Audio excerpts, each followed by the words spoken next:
Assalamualaikum warahmatullahi wabarakatuh. Pakai saya mau tanya ini pernikahan yang ada di KUA kan seperti itu istilahnya. Bagaimana dengan pernikahan yang siri? Sekarang dilihat dari sudut agama, meskipun tidak ada ya aturan untuk membagi kono kini, tapi kan secara hukum agama kan dia sah jadi istri kita. Apakah dia itu secara moral atau tanggung jawab kita pada agama untuk memberikan harta itu? Misalkan kita itu menikah secara siri, itu yang pertama. Yang kedua, ini kan kebetulan saya dapat orang Bugis, itu pihak perempuan itu sangat dominan masalah warisan ini.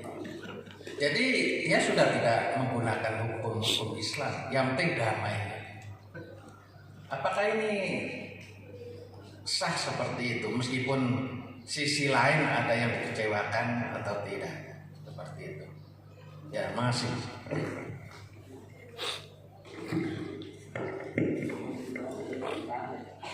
Jadi yang pertama, pernikahan siri. Nikah siri itu nikah sah tapi tidak tercatat, tidak dilaporkan ke kementerian, tidak dilaporkan ke KUA, makanya kepada pemerintah lah, sehingga pernikahan itu tidak tercatat. Nah, dalam pernikahan yang statusnya siri itu, apakah ada juga harta gunung ini? Ya, tentu secara hakikat itu ada. Ya, kalau umpama suami istri ini merintis usaha bersama, ya, sama-sama dalam satu usaha. Ya, kemudian terjadi perceraian umpama, apakah ada harta gunung? Mestinya ada. Cuma nanti kalau ada yang katakanlah bersikap tidak adil, ada yang serakah, mau mengambil semua, ini akan kesulitan untuk mengadukan ke pengadilan. Kenapa? Karena statusnya sebagai suami, statusnya sebagai istri itu tidak diakui oleh negara. Nah, di situ pentingnya kita kalau menikah jangan disirikan. Ini kan katanya Ustaz untuk sementara siri dulu, nanti kalau keadaan sudah memungkinkan, sudah aman baru ya. Jadi itu nanti problem-problem seperti itu akan muncul ketika pernikahan itu tidak dicatatkan di KUA. Itu satu. Kemudian orang perempuan Bugis ini direkamkah atau tidak? Ini direkam atau tidak? Jangan direkam nanti tidak boleh pulang kampung saya kalau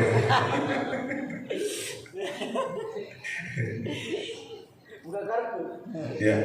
Kalau kita lihat itu bukan sebenarnya laki-laki Bugis itu sangat menghargai perempuan.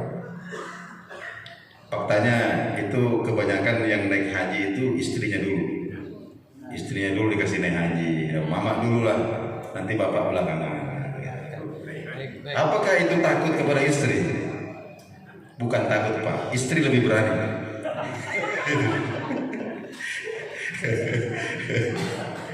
Ya, sekarang begini, seumpama, jadi suluh itu begini Pak, suluh itu semua pihak tentu tidak bisa dipuaskan 100%.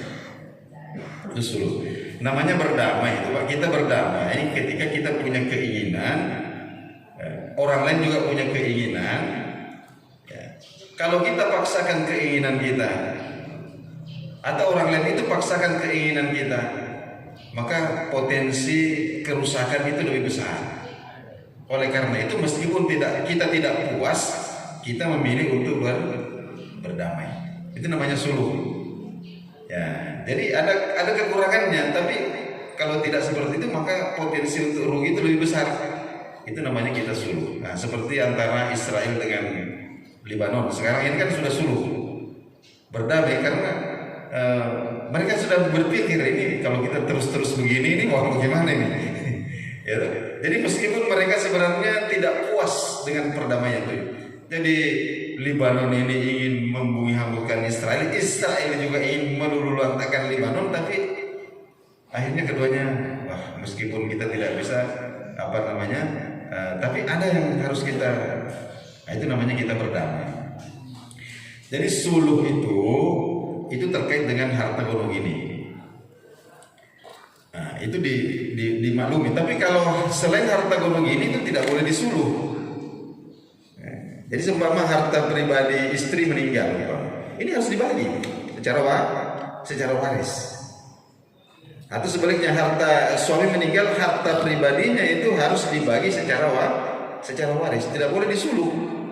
Kenapa? Karena itu hak-haknya sudah ditetapkan masing-masing, anaknya dapat berapa, orang tua. Sebab kalau suluh nanti disitulah ada yang dominan di situ. Ada yang dominan. Katakanlah kadang-kadang kalau disuluh ini istri sama anaknya ini kemudian membagi, lupa kalau di situ juga ada bahagian dari orang tua suami yang sudah meninggal ini. Bapak ibunya itu punya hak di situ, harus diberikan juga. Nah, mertuanya istri ini juga ada juga di dalam harta anaknya yang meninggal ini ada hak orang tua juga. Nah, makanya kalau harta pribadi tidak boleh disuluh. Nah, itu harus dibagi secara hukum waris. Tapi kalau harta gonong ini, nah itulah yang diakomodasi oleh syariat, itu boleh disuluh. Nah, boleh diatur damai lah bagaimana caranya. Saya kira seperti itu. Terima kasih. Jelas ya. Begitu ya, perempuan bugis itu lebih berani. Katanya begitu. Iya katanya. Alasannya jangan nikah siri tapi nikah resmi. Begitu ya, insya Allah bisa kita amalkan. Saya juga pernah tanya ke orang Bugis juga. Saya tanya kenapa itu perempuan Bugis lebih dahulu haji katanya daripada suaminya. Jawabannya suaminya begini. Jadi kita itu pakai hemat Ustaz. Suaminya pakai hemat. Istri dulu naik haji, nanti dia pulang baru kita naik haji.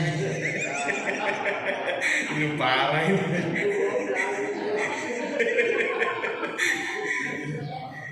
Ya cukup insyaallah kita tutup doa kafaratul majelis. Bila yang kurang yang mohon dimaafkan. Subhanallah bihamdika asyhadu an la ilaha illa anta astaghfiruka wa atubu ilaik. Assalamualaikum warahmatullahi wabarakatuh. Naik haji, naik haja, naik bukan haja.